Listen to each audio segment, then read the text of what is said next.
Are you tired of watching shows that only give you general social media theory and expect you to figure out how to apply it to your own industry? Join us for this week's episode of Social Chatter, the industry's longest running social media marketing news talk show. Not only will you learn the latest breaking news, but you'll also gain practical advice on how to apply it. Now here's your host, Christian Karasevich.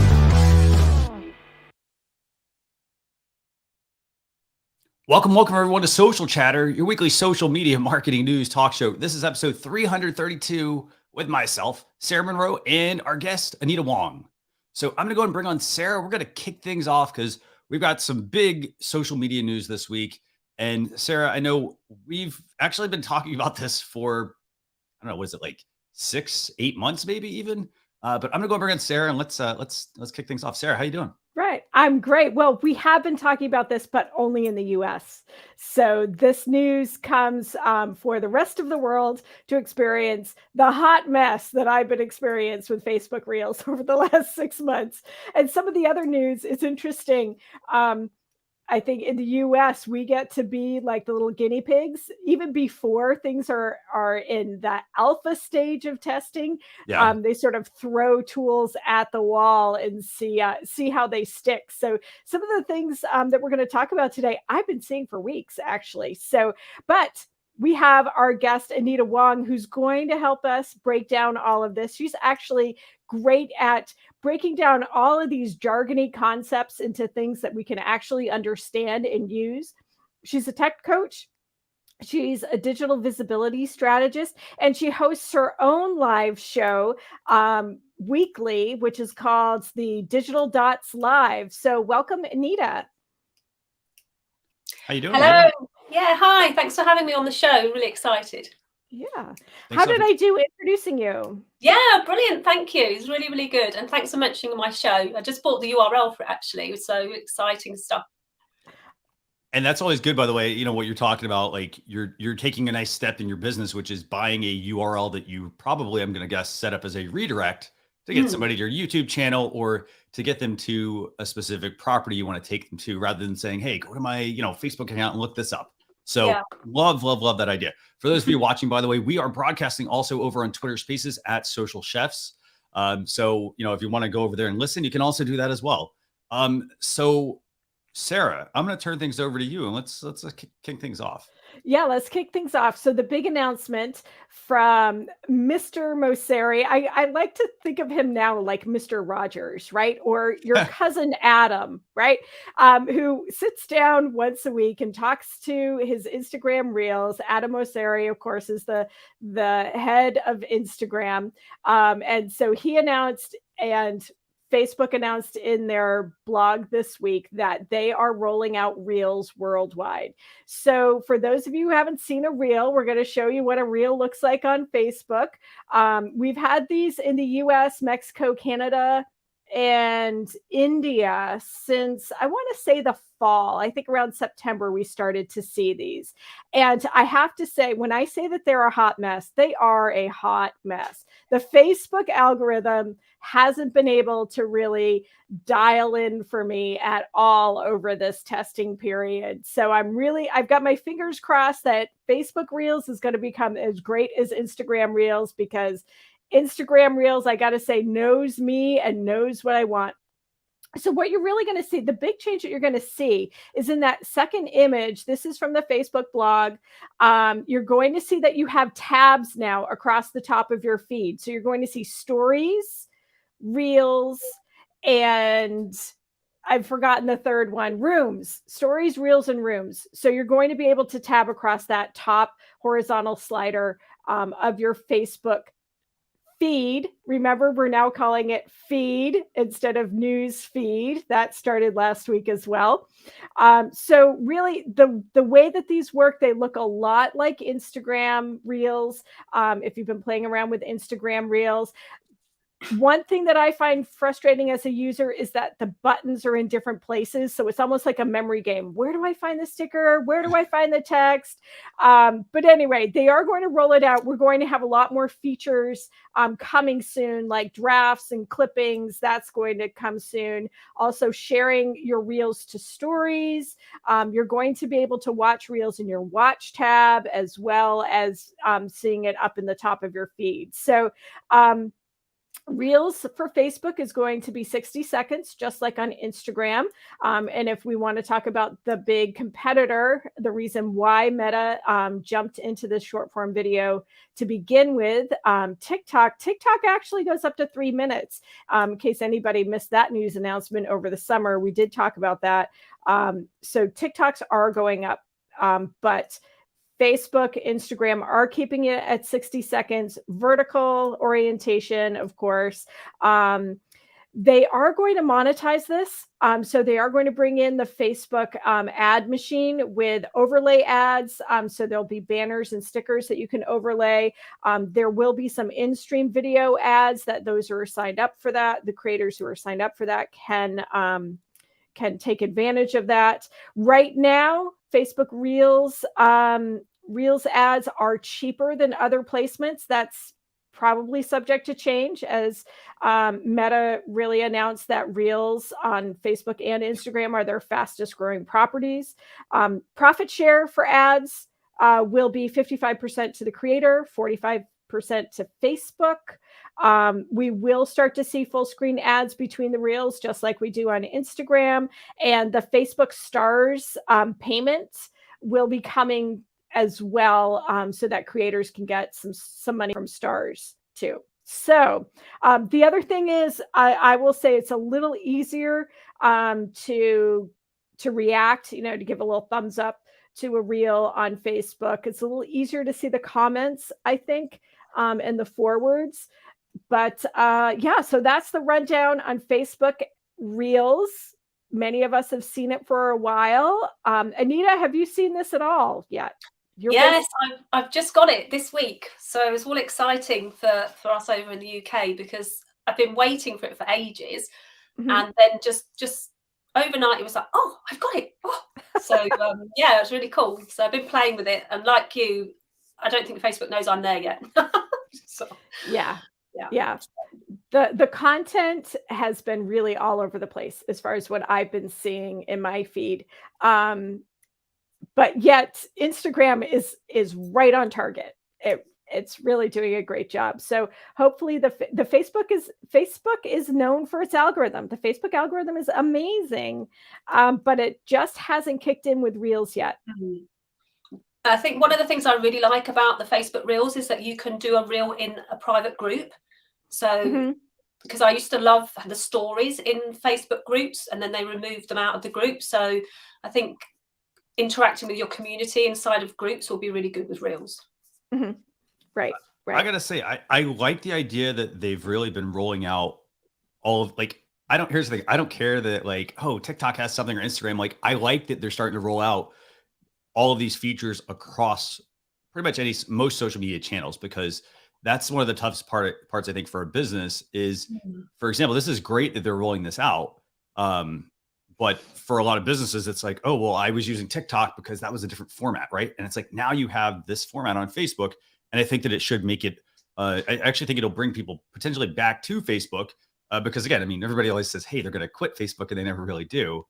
In this case, though, I like that they're rolling out these features. I love Anita's point, though, about also taking these and leveraging them in groups. I mean, a lot of people have been, and by the way, this whole change to just calling it the Facebook feed makes so much sense now, because they've got, reels, and they've got rooms, and, you're not seeing posts. They want to see interactive content. And I like the fact that, doing this in a Facebook group makes a lot more sense too, because in a Facebook group, it's not just posting photos and videos and things like that. It's, hey, you know what? Maybe you have a reel that's like, hey, I want to, welcome my challenge members today, or something like that. Things to keep your members engaged so that they don't get stale from all of the standard content. So, And from a creator perspective, also know that you can easily share your Instagram reels to Facebook as well. I've had that feature for months. I think it's automatically set up on my accounts, actually, that it automatically jumps over. So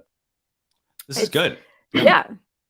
I haven't got that feature yet. So obviously they're rolling that out as well. So to transfer my reels over automatically. So I know I've seen it, like you can, because when you go to click the comments, it says you have to comment on Instagram. So it'd be really exciting when that comes into the UK.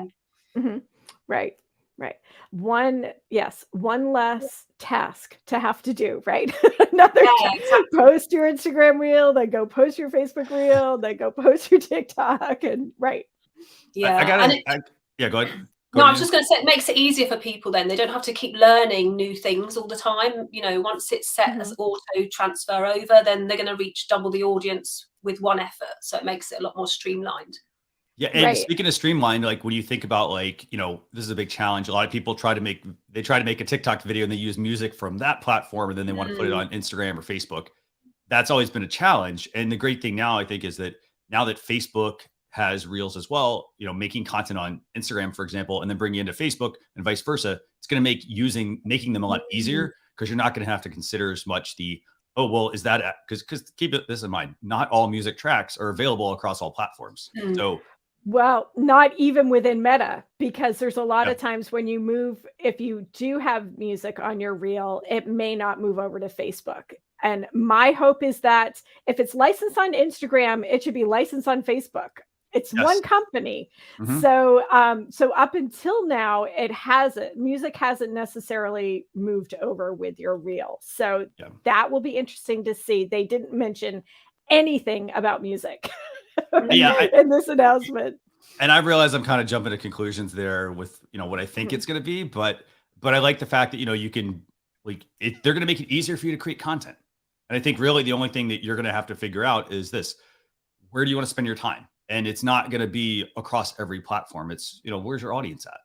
So this is good news, I think, really good news. And I love how easy they make it to create these reels, because it's literally just fire up the Facebook mobile app, tap on the reels icon, which they put at the beginning because they want you to use it, by the way.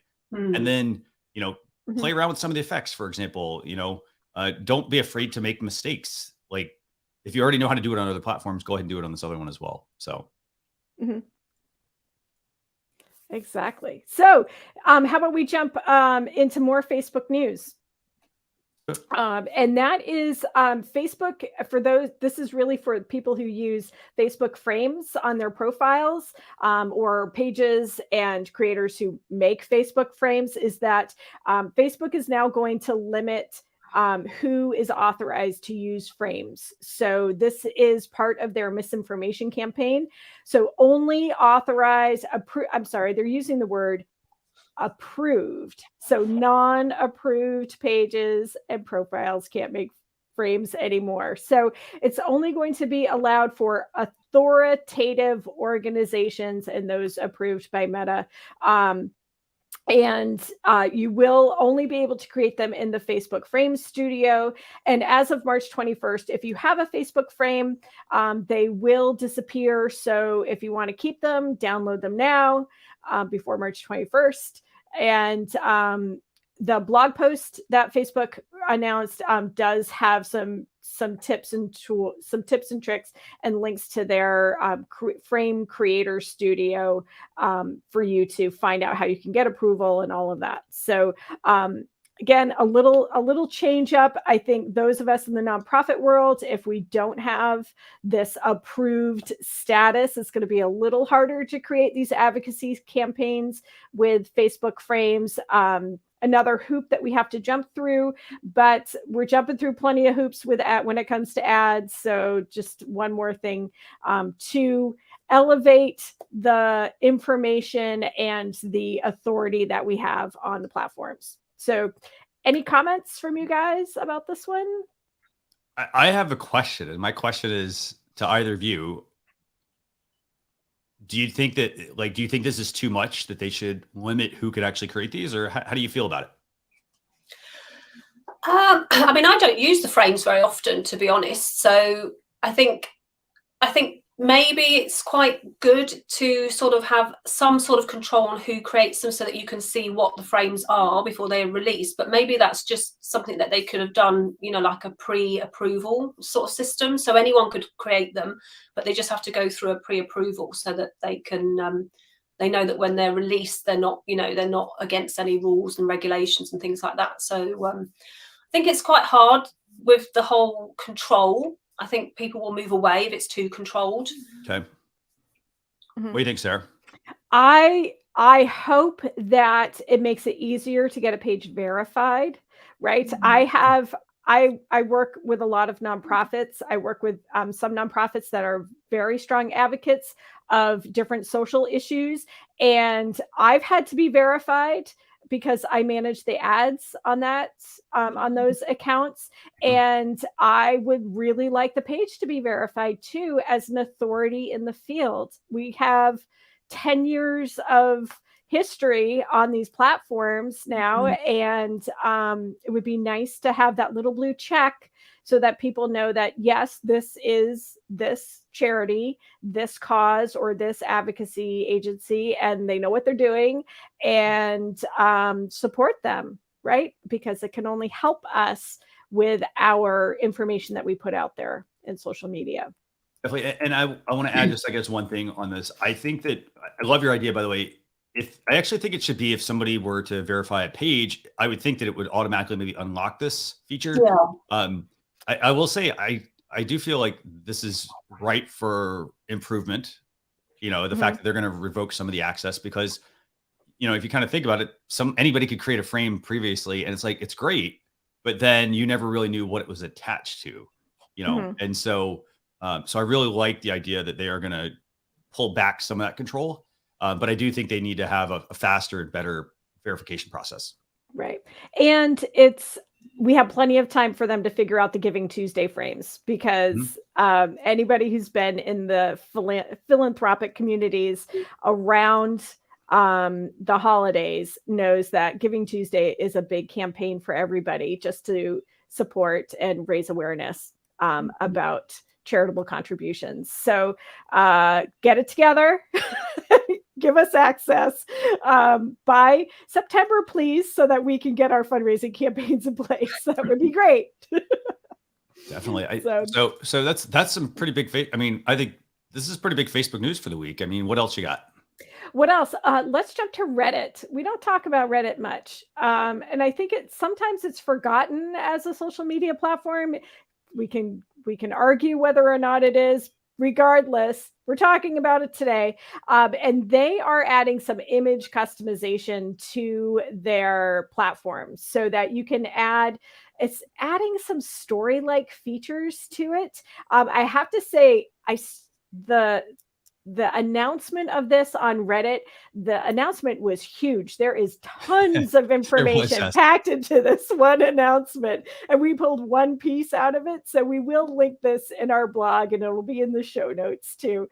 But they are adding some story-like features. So you can crop, rotate, mark up an image before you post it to Reddit. So it's just going to be in platform now, instead of you having to do it in your camera app.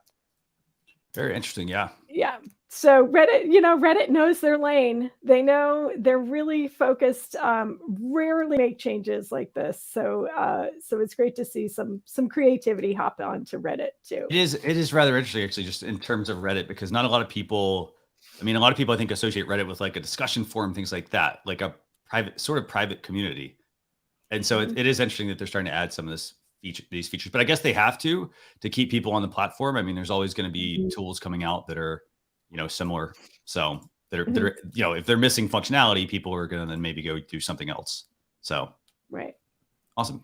What else we got, Sarah? So Twitter is announcing, well, actually, I shouldn't say they're announcing. What they're doing is they're releasing from the subscriptions, from the Twitter Blue subscription, a feature that I think all of us who have to manage a Twitter inbox will be happy to see. And that is, you're going to be able to pin up to 6 DMs with it to the top of your inbox.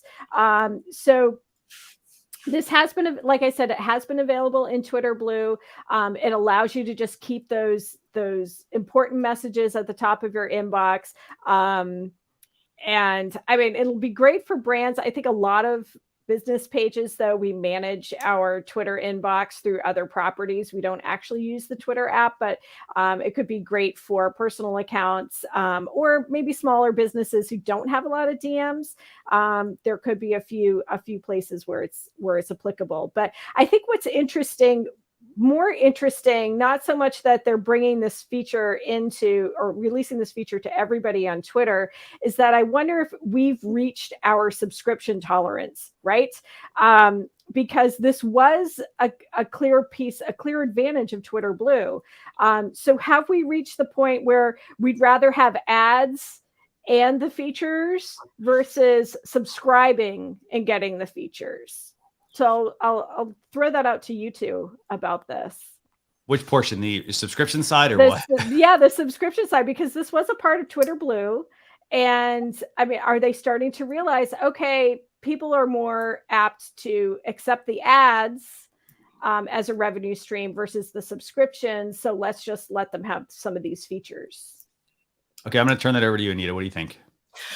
Yeah, I mean, I think organizing the DMs is always going to be better, because obviously if you do get a lot of DMs into your account, they can easily get lost and overlooked. So I think that's definitely one to go for. Subscription, I don't really use that much. I don't manage other people's accounts. So I've just dived back into Twitter the last 6 months, and I've been really sort of getting into the rooms and with maybe it's something to do with the communities as well. You know, they're launching communities. So maybe having the DMs structured better will help with the conversations that happen from the communities maybe.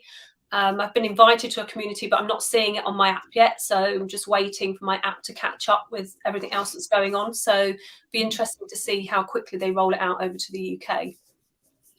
Right. Right. I think overall, in terms of subscriptions, I feel like, I mean, this feature seems like it's something they should have had just natively, you know, make it easy for people to pin things. I like that, you know, if you watch that animated GIF we had, you know, it functions just like Apple Messages, where you swipe over to pin something or to hide a notification or sorry, to hide a message or things like that. So I like that they are, you know, I think it's a good feature. Personally, I don't spend a lot of time in my Twitter DMs because it got to be too much spam. So it is nice to be able to pin a number of these, but I don't know how much I'm going to use it. So, right. But yeah. We'll see. We'll see, right? Yeah, it'd be great if the other ones did the same. So, okay. So let's wrap up the news with Snapchat. So Snap Maps is releasing some new customization to sharing your location, your live location, I should say. So for those of you like me, when you saw this announcement, it's like, doesn't Snapchat allow you to do that anyway? So yes, since 2017, Snapchat has allowed you to share your general location. So you can see a Snap Map. You'll see the little profile pictures of people who are around you using the app, but it's generalized. So what this new feature does is let you choose your friends who you will share your exact location with, and you can share the time frame that you are willing to share this location. So you can say share for 15 minutes, an hour, what have you. But again, it's very specific. This isn't releasing your location to the entire Snap world. But it's really a great safety feature, I think, right? It's similar to sharing your location on your iPhone. This is also part of a bigger partnership that Snap is doing with the nonprofit It's On Us, which it aims to reduce sexual assaults and sexual violence on college campuses. So allowing people to share, hey, I'm walking home, or I may not feel all that confident about where I am right now. I'm letting my friends know for this time period where exactly I am. So I think it's a very interesting safety feature. The blogs that I've been reading about it, mostly written by men, say I don't really see what the point is, but I don't think they have tried to walk across a dark college campus at night and know what what it might feel like as someone who's a little more vulnerable in those situations. So what do you guys think?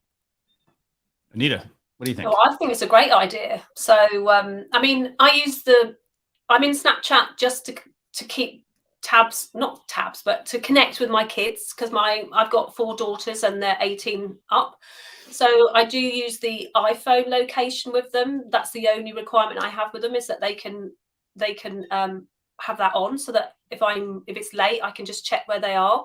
So I think Snapchat having the option to activate it live for a certain period of time with their friends and colleagues and things like that when they're at uni is really good. Because I've got a couple that are at uni, and one of them is in Liverpool, so it's like 5 hours drive away. So she's always got her location on. So I can just see, if I wake up in the middle of the night, I can check where she is. So I think that's a really good idea, it just allows the users a little bit more safety issues as well. So I think it's good that they can control it as well. So it's not just out there, obviously, and it helps with community building in their own friendship groups as well. They can let each other know where they are if they want, to catch up for that certain period of time. So yeah, I think it's a good idea. And I gotta say this, Sarah, to your point when you brought this up earlier, like when I initially saw this news, I thought that I was like, oh, this seems like something that's already been out before. But I like that they are adding this functionality. I would like to see, and I think it's the hardest part, is I like to see, like, make it easier to turn this on versus having to go in and turn it on for a certain amount of time and things like that. If there was some way to do like quick access to it, maybe. Well, I think it's certainly quicker than your Apple location services, right? And it's a platform that young people use, right? Yeah. So you're actually looking at your Snap Map a lot. The teenagers that I know that use Snap Map are looking at it a lot. Like, oh, is so and so back in town, right? Or so and so was going skiing. Are they back? And this gives you those. Snap Map gives you general locations. But I think it'll be really good for just safety and security with people who are traveling. There's lots of reasons to use it. So definitely. Yeah. Cool feature. Okay. Yeah. So, all right, Sarah, turn it back over to you. Where do we go from here? Well, we're going to go to our guest now. So we're moving into Act 2 of the show, where we have a Q&A with our guest this week, Anita Wong. And one of Anita's specialties is really breaking down that fire hose that is digital marketing and bring it into something that's not only easy to understand, but easy to work in. So Anita, we're going to give you a big picture question to start. So how can people decrease their digital overwhelm by simplifying the tech and creating, I think this is one of your phrases, right? I keep looking to my notes, seeing magical workflows. I love that. I think I need more magic in my workflow. Yeah, I think it's to do with just really trying to, like you say, reduce that overwhelm and create a workflow that, number one, works for you, that you're confident to use, and it's not made up of too many dots. So the magical workflows always work well by connecting the digital dots. So let's just take a video for an example. When you're creating a video, what tools do you need to create that video? How simplified can you make it so that the next time you need to create a video, everything's there and you know how it works, and you know that if I do the first step, then the second and the third and the fourth step will flow magically together to create the finished video. So that's the style that I try to educate people with, is just to try and simplify everything and not overcomplicate things. Do try different tools out and find the one that you really sort of get on with, and then just start building on from there. That's a great that is a great response, I gotta say. The fact no, I mean, seriously, I love the fact that, like, the key thing I think that you just mentioned, at least for me, is that make sure it's something that you feel confident implementing. Because for a lot of people, it's like, oh, you tell them to create a video, and it's like, well, we get so hung up on how, what tool do we use, right? and there's so many tools in the market. And so we get hung up on the tool, and then we really don't think about like, okay, like we're finished with it. At the end, we're like, oh man, that was a lot of work, right? Versus it should be effortless, and it should be something that it takes a little effort at first, a little more effort. And once you get the hang of it, the more you do it, the more consistency you build, the easier it gets. And I love the fact that you also said that don't be afraid to try different tools, because you're going to find, there, like Sarah, I mean, you and I talk about this a lot of times. I mean, there's certain tools that work very well for some people because that's how their brain works and they kind of figure things out. But then there's other ones that are like, that's too complicated for somebody. This tool actually gets the same job done. So, right. Yeah. Right. And you might be recommended a tool by somebody, a colleague and things, and you have a go and just, I just can't get it, and it's not a problem to try something new, because a lot of people beat themselves up. Well, I don't understand how to use that, so I'm just going to give up. Whereas there's always going to be an easier option out there that will sync with the way that you work, which is exactly what you just said. Right. Yeah. I think one thing that we overlook when we are trying out new tools is that we don't give ourselves enough time to test it, that we don't give ourselves time and patience to build out a tool, and then it becomes frustrating, and then it just snowballs from there. So having worked in Jira on app development, yes, we had the build out time and all of that, but even just starting the most simple tasks that we had to track in Jira, it became we spent more time reporting and clicking in and out and creating tasks in Jira than we actually spent doing the work. So I think that's important to consider when you're talking about a workflow. And sometimes a workflow is, you just drop it into a Google Doc, right? Yeah. A workflow is anything that makes your life easier to achieve your ultimate goal. So, and sometimes you need to work backwards. So, if you look at what your goal is, if it is to create a video, so what do you need to do that? What tools do you think you need to do it? Look on YouTube, look on different resources, see what other people are using, see what they're saying is easy to use. It's always good if the tool that you're going to use has maybe some how-to videos associated with it, so that you can see how they work. But not every video will speak to you. Different, a video creator is creating video the way they think it works. So you might need to watch a few videos before it actually sort of sinks in and you actually get it. But it's practice. Practice makes perfect. Once you've got it, then stick with it, and then you'll improve the more you practice. Yeah, that's great. That's great. So we've been dancing around this idea of, we've been using video production as an example. So let's get more concrete about that. So how can we improve a video production workflow, either with live or with pre-recorded?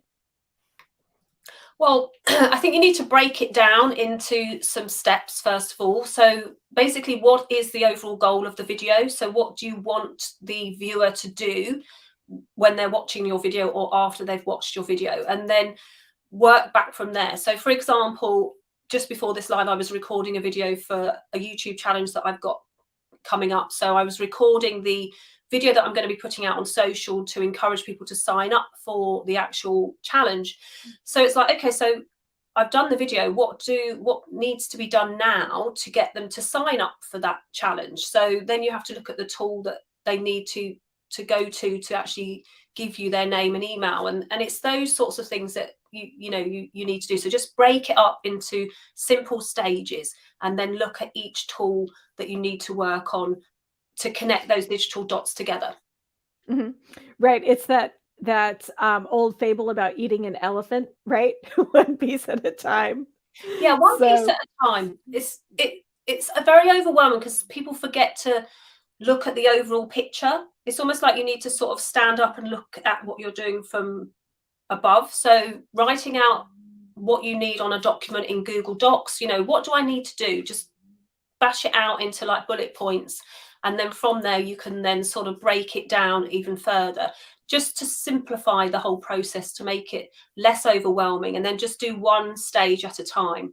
Don't try and do everything in one go, because it does, each stage will have a few stages within that stage. So just take it easy and don't rush. And always, if you're doing like a video, like, when do you want it to go out, and work backwards. How long do I need to record the video? How long do I need to learn how to maybe use the tools to edit the video? How long do I need to promote what I'm doing? And just work back from there. So right. So I have a question on that, by the way. It's kind of a follow-up. So you said, do one stage at a time. Can you kind of elaborate a little bit on that? Like, yeah, because for example, you film the video, like you then have to do the editing. Like, are there smaller parts, or are those the bigger pieces? What do you think? I think if you're like, for the video, if we break each stage down. So for instance, say like you've recorded the video. So I recorded the video earlier on just using Zoom. So just recorded it, and I've downloaded it, and I've put it into the editor. I'll spend time working out what I want to put on the video. So do I want any text to go over the top of it? Do I want to use any slides to go over the top of it? Do I want to use any transitions in there, so that it mixes up the video, so that people are a little bit more interested, and it's not just me sitting here with my talking head. And it's those things that I think are, if you break them down, they're easier steps. And then you can say to yourself, when you're looking at the replay of it, okay, so did I do this? Did I do that? Have I said this in it? Have I said that in it? Do I have a call to action in it? All those things, if you just break it down into smaller steps, it makes it a lot easier. And it sounds like that you're working from what we used to call storyboarding, right? When we put together ads and videos. So do you have a process for doing that storyboarding, even before the record, even that step before recording? I do. It depends on what the video's for. So say like if it was a video for YouTube, I would actually do some research. I'll actually come up with looking at what other people are doing on that subject matter. I'll look at the way that they're even giving it a title, so that to see how that works. And I'll do the research into the video content before I record it. So I'll almost have the video title in my head before I record the video, not the other way around, which I think is super important, I think, especially for the search engine optimization that comes afterwards with the video. So even if you're doing a live stream, think about, okay, so what do I want to talk about? Has anyone else spoken about this? And there are some tools out there that can help you do that. I mean, like I use TubeBuddy on YouTube, so I can research. I can put my keyword in, and then it will give me some examples of the videos that have been created using that keyword. And then I can have a little look at those and go, okay, so they took it from this angle.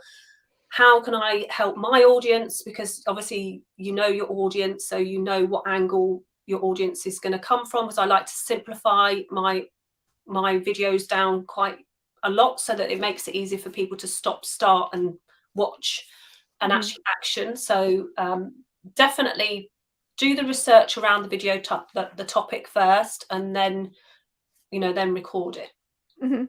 And I like to, and here's the thing. I love that point, because if a business owner has, they've written blog posts, I'm just kind of break this down. Like, a blog post process and a video process are very similar. Yeah. In the fact that it all starts with the research. Like, you need to know what keyword you're targeting. Like when you're writing an article, like, you need to know what keyword you're targeting. What are the headings that you need to have? What are, what is the paragraph text going to look like? And video is the same way. It's actually shorter. It's like, what's the title going to be of the video? What are the keywords you need to include throughout the video? You don't have to get so granular, like, oh, I'm gonna put all these tags in there and things like that. But it is an important step. And I think a lot of people overlook that. And it applies to live video and pre-recorded. It doesn't matter if it's, what type of video it is.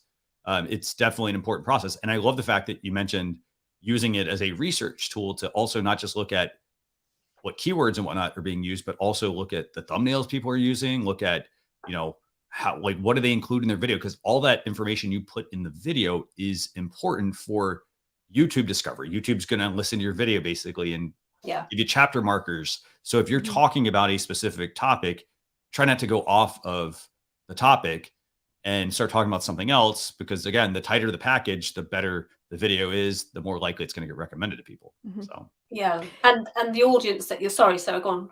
No, go ahead.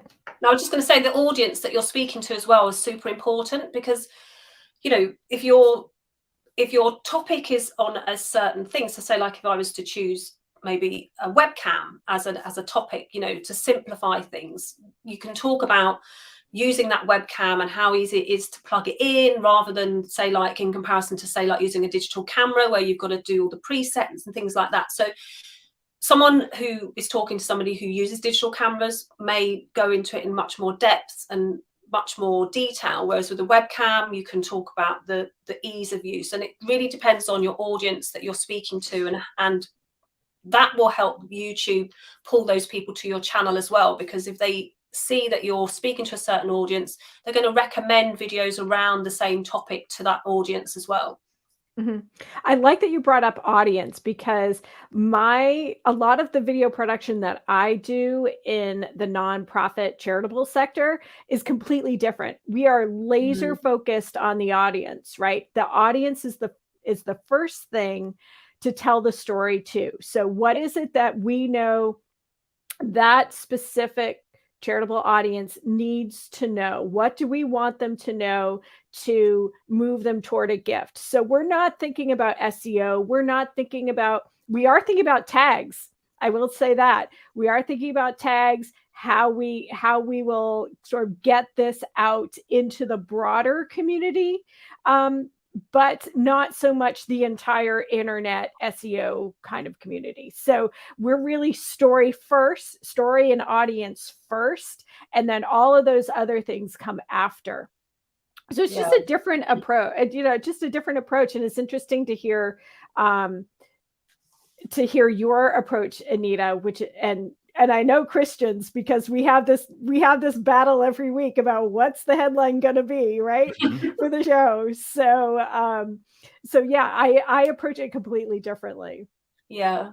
I think it's to do with solving the problem and recognizing the need, and I think that falls into both categories in a way, because if you identify the need of your audience and you highlight what that need is, then you can give the solution to their problems, and it works with all sorts of different things, and the audience that you speak to can be quite niche or it can be quite broad, and I think it all rolls together into that to create that magical workflow, if you want to use that word. Right. So that's terrific. Yeah. Anything else to add, Christian? I don't have anything else to add on this. No, a great discussion. So yeah, it's hard to follow. That's a hard act to follow. But let's jump to the last act of the show, of Social Chatter, when we talk about what our video is. We share news, we talk to our guest, and we share a tool of the week. So this week's tool of the week, another tongue twister. This is the show of tongue twisters for me. Snap, map. Now I have Thinkific.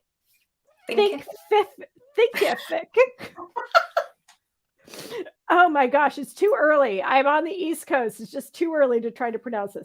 It's a tool to help you put a course online. And I'm guessing, Anita, you have used this? I have, yeah. We'll just jump right to the conversation so that I don't have to say the word again. But anyway, It's giving you all the tools to produce, package, and market your online course. It has, yeah. And it's Thinkific. It's actually a great tool. I actually have my own course on Thinkific, because it not only allows you to create a course, it allows you to create a membership as well. So you can have individual courses that you can bundle into groups and sell them on a subscription or a one-off cost. And like you say, it's an all-in-one. So you can manage your members, you can email your members from within. It links with lots of different third-party apps so that you can create this sort of customer relationship model as well. So it's a really cool tool. Mm-hmm. Definitely. Yeah. And again, I mean, it's also like, I think the key things about these kinds of tools is that they're there to help you get started. So, you don't have to like go through the process of let me build this onto a website, for example. Yeah. Instead, the tool is already there. And we talk about like, simplifying, digital overwhelm. It's a great tool for that, because if you're like, you know what, I want to set up a membership site, it's complicated, because then you're like, well, how do I set it up into my website? How do I make things flow? And in this case, it doesn't really matter. Set it up on Thinkific, build that presence there. And then when you decide, you know what, hey, I've got the time now, I got my own shop set up, I could move it off of that if I want to, but it's a great product to get started. You can also get started for free, by the way. So we put a link to that. In terms of pricing, Thinkific, obviously you can start for free. It then goes up to $39 a month, $79 for the pro plan. And then there's a premier option as well. And basically what that's going to give you, you're going to have like subscription and pricing flexibility when you move to the pro plan, live lessons, advanced course building, things like that. So again, it scales with you as you start building whatever you want to build for your business. Yeah. So. And the great thing is that it hosts your videos for you. So that's one of the things that many people get overwhelmed with when they're trying to build like a video library of courses and things. It's like, where do I put my videos? So it's like you can have them in there and it grows, like you say, with you. So nice. I mean, I love it. So, and like you say, it's all in one. Yeah. And simplifies things. Fantastic. So, with that, I have one last question, by the way, for our guest at least, and that question is, Anita, where can people get in touch with you, by the way, if they have questions or they want to learn about digital dots more? Yeah, so they can go to my website, which is anitawong.co.uk, and you can find me on YouTube, which is also under Anita Wong. And soon I'll have my Digital Dots Live website linking to it all, but nice. Pretty much my website has all the resources to connect with me. I've got a link there that you can book a discovery call, and I have my little messenger bot called Dot, like the digital dots. She's on there as well, or it's on there, and you can connect in there as well. So that's probably the best place. Very cool. Sarah, what about you? So you can find me across social media at Sarah Monroe VT. Link up with me on LinkedIn and drop me a note. Let me know that you saw me on Social Chatter.